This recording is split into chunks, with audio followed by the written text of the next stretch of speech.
Hey guys, it is Numistaka back with you again for another unboxing of mega graded coins from NGC. This is part number 3 of a 3-part series, so you're going to see the final lot of coins in this box for the first time, and we'll see what grades NGC decided to give them and whether that was good or bad.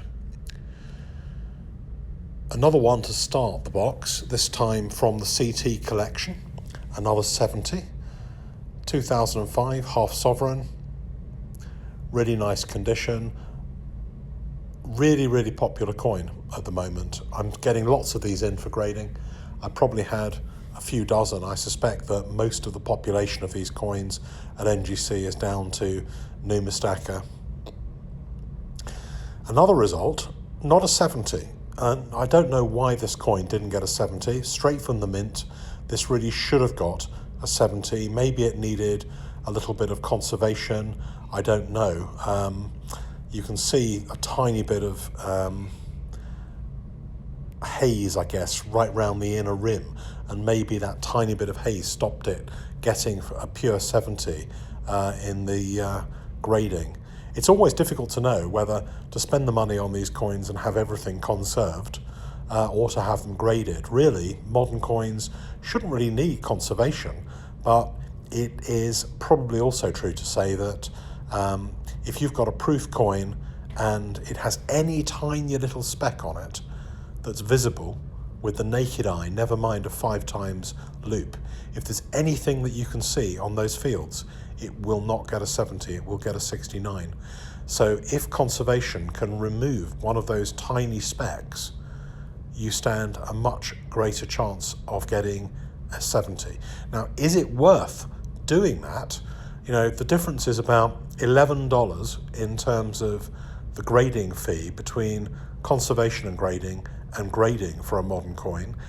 Are you potentially going to add more than $11 of value between a 69 and a 70? The answer is absolutely yes, if it gets the 70. If it gets the 69 still, you've wasted the $11.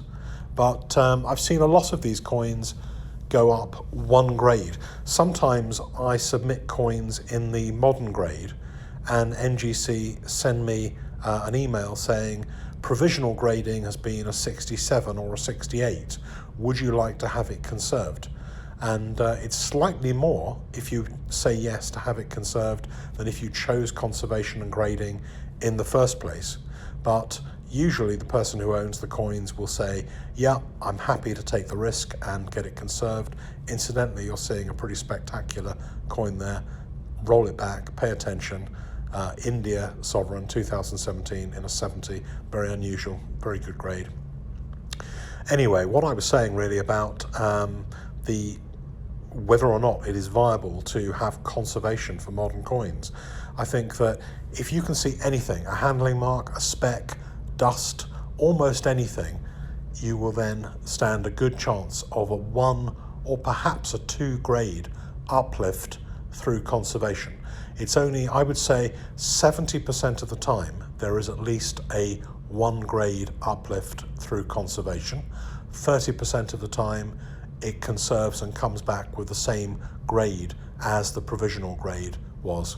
So is it worth it? You know, you have to tell me. I can't make that decision for you, but if you are conserving a coin where a 70 grade would make a big difference to the coin's desirability and effectively price on the market, then I suspect it is worth conserving as opposed to just grading and taking your chances. The downside of the conservation process is that there are some coins that NGC say they won't conserve if they think they can't add anything to that coin via conservation. And there are some coins that possibly could be damaged in some way through conservation, although if they think that is a chance, they will then normally opt out and say we're not going to take the risk. However, in terms of time, if you decide to conserve as well as grade, that seems to add anything up to 6 weeks to the overall length of the process. So a lot of people ask me, well, how long is it going to be? When am I going to get my coins back? If a lot of coins get sent and they are mostly not for conservation and they all get sent back in one go, that process can probably take, including transatlantic post, maybe 6 to 8 weeks from beginning to end. If coins are conserved, then that process adds another 4 to 6 weeks. And unfortunately, what happens is that I could send 20 or 30 coins and maybe 2 of them would be picked for conservation. And what NGC do, it will then freeze grading on the tier completely and send the 2 for conservation off to NCS. They will then come back in 4 weeks, but all the other coins in that tier will be frozen for that time.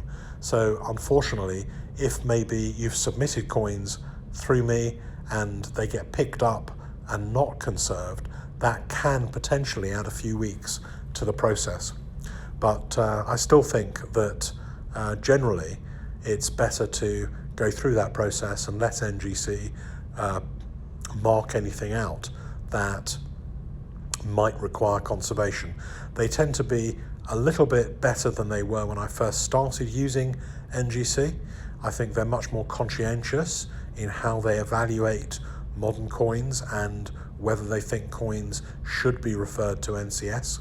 However, it is cheaper and it is easier and more straightforward if that process is something that I do when the coins are submitted, or that you do before you give the coins to me if you're a submitter. But and proof coins particularly do benefit from grade uplift through conservation, because so many, particularly slightly older proof coins, have been handled over the years. And I know people don't handle them very often, but all it takes is for a couple of people to leave fingerprints on, to leave the caps open, and worst, if you've ever seen on eBay people taking coins out of capsules, handling them and photographing them flat on another surface when they're proof coins, that is a big no-no. Please don't do that. Please leave your coins in the capsule. If there's dust on the capsule, you can't photograph it properly. Either be extremely careful, or just say that the coin itself is blemish free and there is some dust on the capsule. So just make an allowance for that.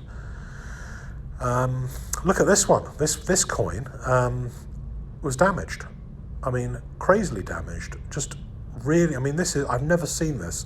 I've graded 2,000 coins so far, and this is the first one I've seen has come back in the box from NGC totally badly damaged. Very, just crazy, just absolutely crazy. Anyway, so this one now has to be sent back to them as a mechanical, which again will take another 4 to 6 weeks. So I have explained that to the owner, and but it's not something that I really wanted to see ever on a return from NGC. The coin that you're seeing here is another error coin, and I don't want to talk about this particular one, but if you do have a coin that you believe contains an error or a variety, it can be a useful thing to check with me or with NGC first to see whether that variety or error is gradable.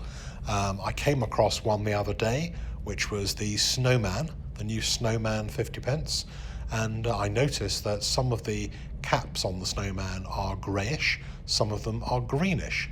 I sent 2 very distinct photos showing the variety to NGC and asked them whether it would be acceptable to grade these as distinct varieties. They wrote back to me and said that the answer was no, they wouldn't grade them as a distinct variety. So the answer is some will, some won't. I don't know how NGC make a decision on which ones should be varieties and which ones shouldn't. The process to me, as an outside observer, seems highly subjective and arbitrary, and I really do think that NGC should publish some guidance as to what constitutes a variety in their eyes and what doesn't. If you think you have a bona fide variety, then you can submit it through me.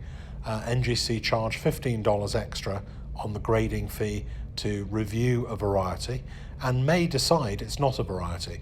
They will still take the $15 variety fee for the review, even if the coin doesn't come back with a variety designation. I have had some instances where I've submitted a coin as a variety, it is a variety, they've sent it back without the variety attribution, and I've sent it back as a mechanical to have it reconsidered, and having done that, it comes back as a variety again. So it happens, and the whole process is not infallible. Sometimes coins need to go back to NGC. It's just the way it works, and we have to learn lessons each time.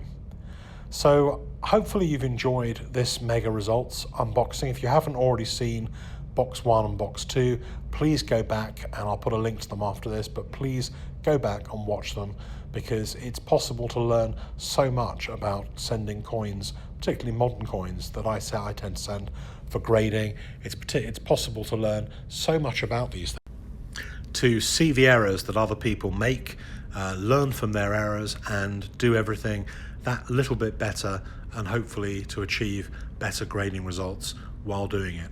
If you aren't a subscriber, and 75% of the people who watch my videos aren't yet subscribers, please do click on that subscribe button. It is a great thing to do, and it means that you will always have a connection to the Numistacker channel.